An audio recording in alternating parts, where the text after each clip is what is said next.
मैं आपको एक स्तोत्र बताता हूं जिसका तुम अनुष्ठान करके जो चाहोगे प्राप्त हो जाएगा। धौम्य जी ने आचमन किया और भगवान सूर्य को प्रणाम करके ये स्तोत्र बताया। इस स्तोत्र की बड़ी महिमा आगे वर्णन की गई है कि जिसको धन की चाह हो या संकट निवृत्ति की चाह हो, इससे निश्चित पूर्ण हो जाता है। हे कुंती नंदन, तुम ऐसा चिंतन मत करो कि तुम्हारे पास धन नहीं, तुम्हारे पास भोग सामग्री नहीं, तो हम ऋषि लोग चले जाएं। मन और इंद्रियों को भली भांति वश में करके तपस्या द्वारा महान योग जनित परमानंद धन को प्राप्त करने की बात करो। ऐसा ऋषियों ने जो उपदेश किया, तो महाराज युधिष्ठिर ने पुनः सबको प्रणाम करके कहा कि हे ब्रह्म ऋषियों, मैं आपके पालन पोषण की बात सोचकर ऐसा बोल रहा हूं। मुझे धन की प्रियता नहीं है, भोगों की प्रियता नहीं है, पर मैं आप सबका त्याग भी नहीं करना चाहता, पर आप सब भूखे रहें ये भी मुझे, इसलिए मैं आपसे प्रश्न किया कि आप लोग कृपा करके चले जाएं, जिससे हमें यह दुख न हो कि आपकी हम सेवा। 10,000 ब्रह्म ऋषि धर्मात्माओं में परम श्रेष्ठ युधिष्ठिर ने जब ऐसा कहा तो धौम्याचार्य जी खड़े हुए और मौन रह करके थोड़ी देर विचार किया। फिर ब्रह्म ऋषियों की सभा में कहा, धौम्य बोले, राजन, संपूर्ण सृष्टि के अन्नदाता भगवान सूर्य हैं। अगर वो उदय ना हो तो अन्न ही पैदा ना हो, उन्हीं से होता है, उन्हीं से अंकुरण होता है, उन्हीं से पोषण होता है, उन्हीं से फसल पकती है। वही जब शुष्कावस्था भूमि में करते तो उसमें बल आता है, वही जल देकर उसमें सींचते हैं। भगवान सूर्य की ही कृपा से अन्न का पोषण होता है। सूर्य तेज को प्रकट करके शुष्क बनाता है भूमि को, और उसमें बल वर्धन करके बीज उगने की शक्ति देता है, फिर जल वर्षा करके अन्न और औषधियों की वृद्धि करता है, फिर अपने तेज से उसी को पका करके प्राणियों के पोषण के योग्य बनाता है। इसलिए अब आप उदास मत हो, मैं आपको एक स्तोत्र बताता हूं जिसका तुम अनुष्ठान करके जो चाहोगे प्राप्त हो जाएगा। धौम्य जी ने आचमन किया और भगवान सूर्य को प्रणाम करके ये स्तोत्र बताया। इस स्तोत्र की बड़ी महिमा आगे वर्णन की गई है कि जिसको धन की चाह हो या संकट निवृत्ति की चाह हो, अगर इस स्तोत्र की कोई चाह न करके गायन करे, सूर्य उदय हो रहा है और आप प्रणाम करके स्नान करके तिलक आदि लगाकर इस स्तोत्र का गाय, तो कभी दरिद्रता नहीं आ सकती, कभी अन्न की कमी नहीं हो सकती। अगर कोई संकल्प करते हैं धन आदि का या संकट निवृत्ति का, इससे निश्चित पूर्ण हो जाता है। धौम्य जी ने आचमन करके भगवान सूर्य को प्रणाम करके ऋषियों की सभा में कहा कि ये स्तोत्र, इसमें 108 नाम भगवान सूर्य के हैं।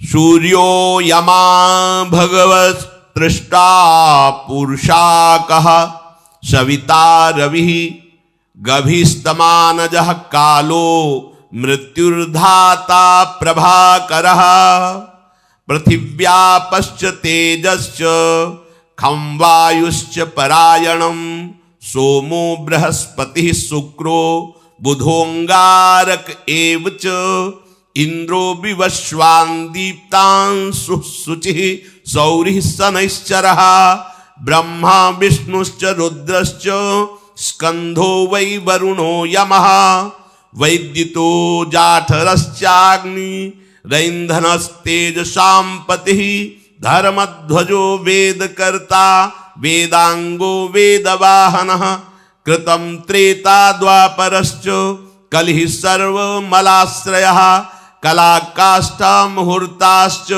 छपायामस्तथा क्षणः, संवत्सर करो स्वत्थः कालचक्रो विभावशु, पुरुषः शाश्वतो योगी व्यक्ता व्यक्तः सनातनः, कालाध्यक्षः प्रजाध्यक्षो विश्वकर्मा तमोनुदः, वरुणः सागरोऽंशुश्च जीमूत जीवनोरिहा, भूताश्रयो भूतपतिः सर्वलोक नमस्कृतः, सृष्टा संवर्तको वह्नि सर्वस्यादिर्लोलुपः अनन्तः कपिलो भानुः कामदः सर्वतो मुखः जयो विशालो वरदः सर्वधातु निषेचिता मनः सुपर्णो भूताधिः शीघ्रगः प्राणधारकः धनवन्तरिर्धूमकेतु रादिदेवोदिते सुतः द्वादशात्मा रविन्दाक्षः पिता माता पितामह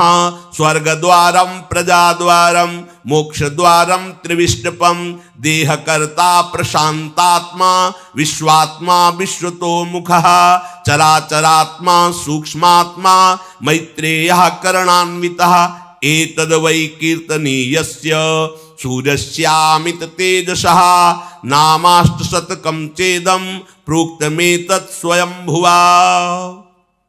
ये स्तोत्र सुनाया और कहा इस स्तोत्र का गायन करके भगवान सूर्य को प्रणाम करते हुए आप आराधना कीजिए, आपको जो चाहिए वो प्राप्त हो जाएगा। जो मनुष्य सूर्योदये यः सुसमाहितः पठेत सा पुत्रदारान् धनरत्न संचयान् लभेत जाति स्मरतां नरः सदा धृतिं च मेधां च सविन्दते पुमान्। जो मनुष्य सूर्योदय होते हुए भगवान सूर्य के सामने स्नान आदि अपनी दिनचर्या करके और हाथ जोड़ करके ऐसा स्तोत्र गायन करेगा, वो जो चाहेगा पुत्र धन स्त्री रत्न और भी जो सामग्री स्मृति धैर्य उत्तम बुद्धि सब जो चाहेगा भगवान सूर्य उसे प्रदान करेंगे। अब आप शराब पिएंगे मांस खाएंगे तो आपकी हिम्मत ही नहीं है कि आप ऐसा कर ले, नहीं कर पाएंगे और करेंगे भी तो सिद्ध नहीं होगा। असुर भी जब कोई सिद्धि प्राप्त करना चाहते थे तो ऋषियों की भांति दिनचर्या होती थी। आज दिनचर्या क्या, सूर्य भगवान उदय होकर के मध्याह्न की तरफ जा रहे तब लोग उठते हैं तो क्या दरिद्रता आयुहीनता अकाल मृत्यु ये सब बढ़ती है, बुद्धि भ्रष्ट होती है, लोगों को पता नहीं है। जैसी दिनचर्या जी रहे हो ये तुम्हारे रोग बढ़ाने वाली, शोक बढ़ाने वाली, दरिद्रता पैदा करने वाली, बुद्धि भ्रष्ट करने वाली है।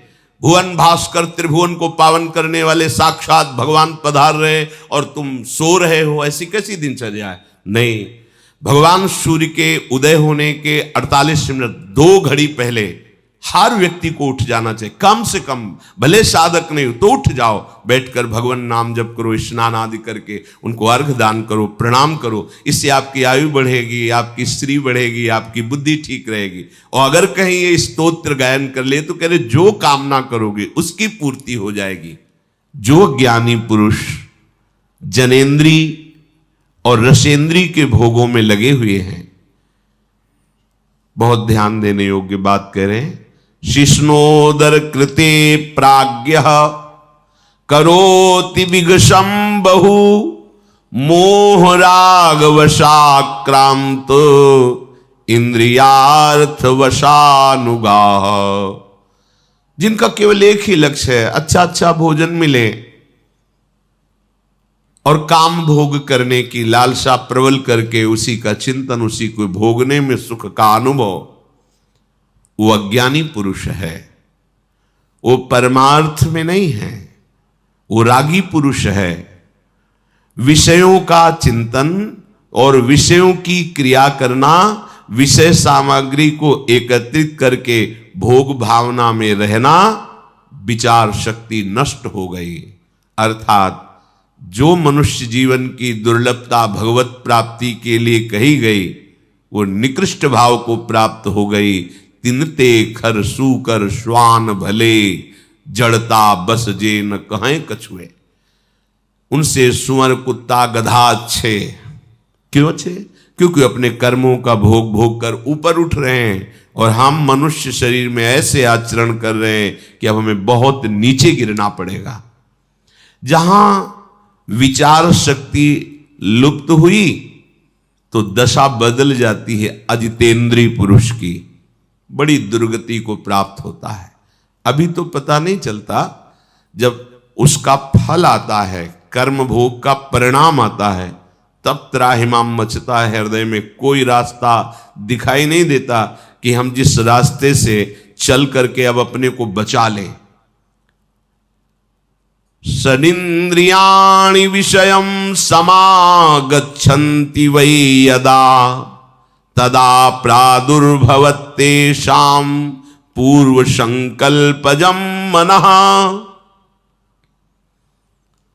एक बात जीवन में बहुत अनुभव की हम बताते हैं, अपने विचार में संक्रामक विचार ना आने दे साधक, भगवत प्राप्ति के मार्ग का उपासक। अपने विचारों को सद्गुरुदेव के और शत शास्त्रों के विचारों से मिलाए, बस।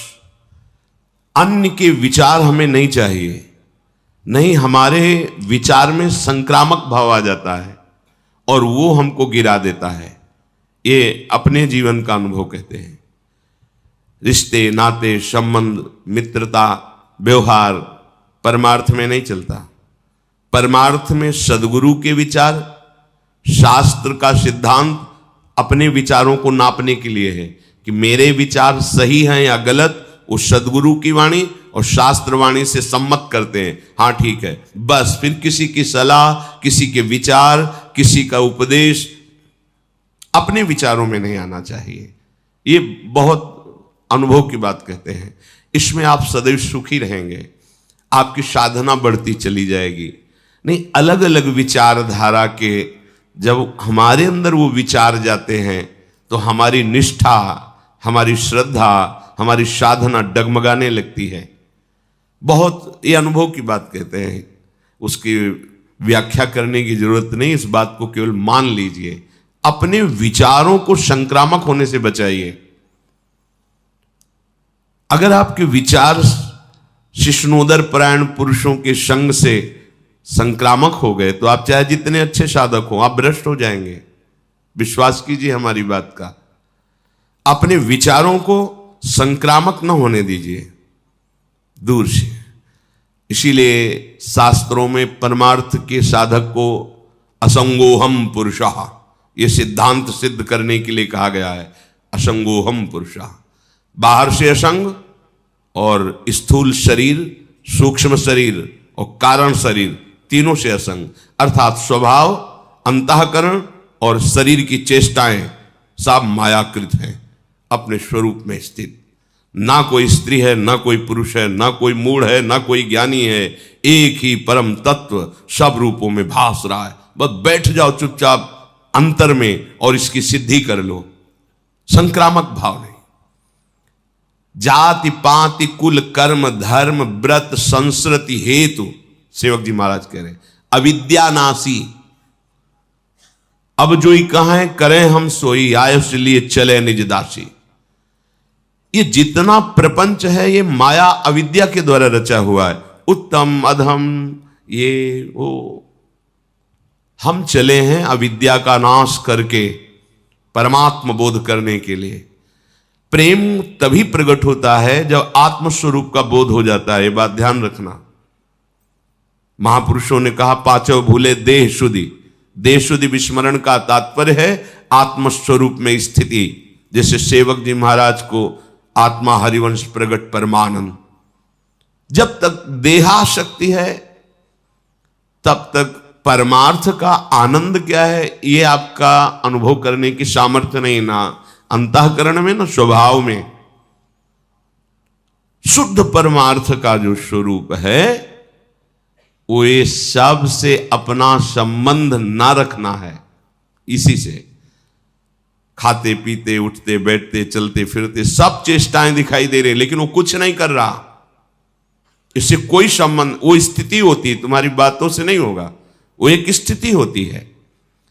यहां जो उपदेश दिया जा रहा है उसका भाव आंतरिक ये है कि जिन्होंने केवल इंद्रियों के भोगों को ही सुख माना है, ऐसे लोगों से संभाषण, ऐसे लोगों की सलाह, ऐसे लोगों के साथ उठना बैठना आपके विचारों में संक्रामक भाव पैदा कर देगा। जो आपने दृढ़ निश्चय किया है भगवत प्राप्ति का, उसमें बाधा पहुंच जाएगी। महापुरुषों ने तो इतना कहा सर्प का संग कर लेना ठीक है, लेकिन विषयी पुरुष का नहीं।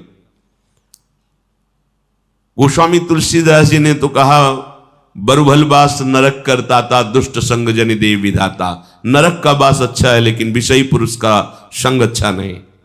बहुत सूक्ष्म विषय है। नरक के वास से हमारे पाप नष्ट होते हैं, लेकिन विषयी पुरुष के संग से पाप प्रवृत्ति बढ़ती है। सांप काटेगा तो उसके विष की औषधि भी है, या बहुत बहुत एक शरीर नष्ट होगा, लेकिन विषयों के संस्कार हजारों जन्मों तक हमें जलाते रहेंगे, जैसे अभी जला रहे हैं पीछे किए हुए विषय सेवन से। जब मन और पांचों ज्ञानेंद्रियां ये विषय भोग में प्रवृत्त हो जाती है, उस समय प्राणी के हृदय में भोगों का संकल्प दृढ़ होता है। संकल्प वासना प्रकट करती है, वासना से विचलित हो उठता है और वो बार बार भोगों में ही सुख ढूंढता है। यही समस्या है, यही बंधन है, यही माया है। बार बार इंद्रियों के साथ मन का भोगों में विचरण करना, इसी को रोकना साधना कहते हैं। मन जिस एक इंद्री के साथ जिस विषय का सेवन करता है, उसी में उसको उत्सुकता प्राप्त होती, उत्साह प्राप्त होता है। यही उत्साह उसकी दुर्गति का कारण होता है। सूक्ष्मता से समझना। प्रार्थना है आप सबसे कि हम लोग किसी भी इंद्री के विषय को उत्साह पूर्वक ना भोगे, शास्त्र सम्मत भी। जैसे आपको खान पान की सामग्री अच्छी से अच्छी सामग्री है, कम मात्रा में लीजिए, उदासीन होकर पाइए। भगवत प्रसाद है बस प्राण पोषण के लिए, अच्छा ऐसा नहीं होना चाहिए। यही उत्साह है। इंद्रियां उत्सुक हो, आज ये उत्सुक हो गई, अब क्या हुआ, उत्साह के साथ जैसे गीली या गर्म मोम में तत्काल छाप लग जाती है, ऐसे आपके अंतःकरण में विषय रस की छाप और बढ़ गई और बढ़ गई। चले थे विषय रस मिटाने के लिए और हमारी उल्टा गति हो रही, विषय रस और पुष्ट हो रहा है। विषयों के प्रति उत्सुकता भर जाना। हमने देखा है महापुरुषों को, जब यमुना किनारे बिंदौर की तरफ भ्रमण कर रहे थे, हमारे दो ही मार्ग थे, गंगा का किनारा और यमुना जी किनारा। कभी किसी शहर किसी ग्राम में एक भी रात्रि रुकने का ऐसा कभी नहीं रहा। जहां तो कोई देवालय यमुना किनारे या गंगा किनारे जब भ्रमण किया है, या गांव के बाहर कोई देवालय, उसमें रुकना। तब तक जब तक वृंदावन धाम में श्री जी ने कृपा नहीं, तब तक कभी भिक्षा नहीं मांगी। आकाश वृत्ति का ही आश्चर्य लिया, जो हमारे पास स्वयं आ जाएगा हम उसको पाएंगे, अन्यथा मांगने का शब्द नहीं था। क्योंकि यौवन अवस्था थी, नगर में प्रवेश होने से हमें डर लगता था, किसकी क्या भावना है, कैसा है। तो गंगा का किनारा हमारे लिए या यमुना किनारा, तो वहां एक परमहंस जी मिले, बड़ा दिव्य स्वरूप, कांतिमान तेजो में, एक अचला केवल नीचे, एक झोली जिसमें छांदोग्य उपनिषद, चश्मा और छड़ी, बस वही अचला ऐसे मच्छरों से बचाने के लिए ओढ़ लेते। 2 लंगोटी, एक अचला, एक छड़ी, एक चश्मा, छांदोग्य उपनिषद। ऐसा वैराग्य की देख के एकदम चित्त आकर्षित हो गया। और ब्रह्मबोध संपन्न महापुरुष। तो जैसे भंडारा हो रहा है, प्रयाग में कुछ दिन रुके थे उनके साथ, भंडारा हो तो खबर रखते थे, गए नारायण, नहीं स्वामी जी हमारे यहाँ तो बैठ के पवाया जाता है, तो नारायण अगर आपको देना है तो दे दीजिए, हम बैठेंगे तो नहीं। तो उनका ऐसा प्रभाव था कि सामने वाला फिर कुछ बोल नहीं सकता था। वो सब सामान, हाँ क्या है, अच्छा 2 पूड़ी डाल दीजिए, सब्जी डाल दीजिए, खीर इसी में डाल दीजिए, उसी खप्पर में सब डाल दिया जितना आवश्यक है, गए बैठ। यही स्वभाव, वस्तु का स्वाद नहीं, प्राण पोषण के लिए अन्न पा रहे हैं और प्राणों को आहुति देनी है प्रभु के चिंतन में। एक एक श्वास की आहुति बहुत बड़ी यज्ञ है। एक एक श्वास में हम अपने आराध्य देव का चिंतन कर रहे हैं, तो ये प्राणवायु का हवन हो रहा है पर ब्रह्म परमात्मा तत्व में। ये जो इंद्रियों के स्वाद में अपने लोग उछल जाते हैं, उत्साहित हो जाते हैं, ये हम अपने परमार्थ को नष्ट करते हैं, जान नहीं पा रहे। ध्यान रखना है, हमारे प्रभु का स्वभाव, आप जैसी इच्छा करोगे भजन करते हो पूर्ण हो जाएगी। जो इच्छा करी हो मन माही, हरि प्रसाद कछ दुर्लभ नाही। तुम जो चाहोगे मिलेगा। लेकिन बाबा जी बने हैं या परमार्थ मार्ग के पथिक बने चाह मिटाने के लिए, चाह को पुष्ट करने के लिए, चाह बढ़ाने के लिए नहीं। इसमें आपको हट करना पड़ेगा। अलग अलग स्वाद लेने की चेष्टा छोड़िए। यही चेष्टा तुम्हें और इंद्रियों के भोगों में फंसा देगी। यही उत्साह तुम्हारे पतन का कारण होगा। भोग के लिए उत्साह होना ये परमार्थ विहीन अंतःकरण का लक्षण है। परमार्थिक का जो अंतःकरण है वो उत्कंठा पूर्वक भगवत चिंतन के लिए उत्साहित रहता है। अगर हमारा हृदय भोगों के लिए उत्साहित है तो तुम्हें जलन नहीं होती, तुमको क्लेश नहीं होता कि हम अपने मार्ग से विमुख उत्साह कर रहे हैं। जथा लाभ संतोष सदा काहू सो कछु न चाहूंगो। कोई कच्चा पक्का ये वो कोई मतलब नहीं है। भाग्य प्रारब्ध के अनुसार या प्रभु के विधान के अनुसार जो है उसको उचित रूप, हाँ 2 रोटी डालिए, सब्जी डालिए, बस प्राण पोषण करना है और भगवत तत्व में लीन होना है।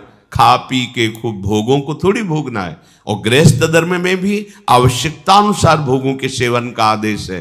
अगर आवश्यकता से विपरीत चेष्टा करोगे आहार विहार की, तो विपरीत चेष्टा फिर आपकी अन्य इंद्रियों की होगी, वह अधर्म हो जाएगा।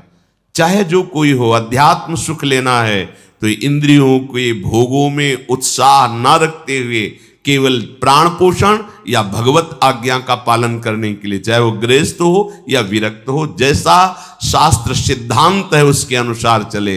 उत्साह पूर्वक भजन करने में वृत्ति लगनी चाहिए। अधिक से अधिक वो 11 माला जपता है तो हम 21 माला जपे, 51 माला जपे। अधिक से अधिक उत्साह हो नाम कीर्तन में, वाणी गायन में, संयम में, कम सोने में, कम खाने में, कम बोलने में, इसमें उत्साह हो। उत्साह पूर्वक प्रपंच वार्ता करने में, प्रपंच चिंतन करने में, भोगों को भोगने में, यह अध्यात्म मार्ग के पथिक का लक्षण नहीं। सबके अंदर इंद्रियों का विषयों के प्रति आकर्षण और उत्साह रहता है। इसी को नष्ट करना साधना है। मना कष्टानि इंद्रियाणि प्रकृति स्थानि कर्षति, उसी को उल्टा करना है हमको। प्रकृति की तरफ नहीं, परमात्मा की तरफ आकर्षित करना है। तो कमर कस के जब इस मार्ग में तुम चलोगे तो तुम्हें सहयोग मिलेगा, आराध्य देव का, गुरुदेव का बल मिलेगा और उसी बल से हम आगे बढ़ते हैं।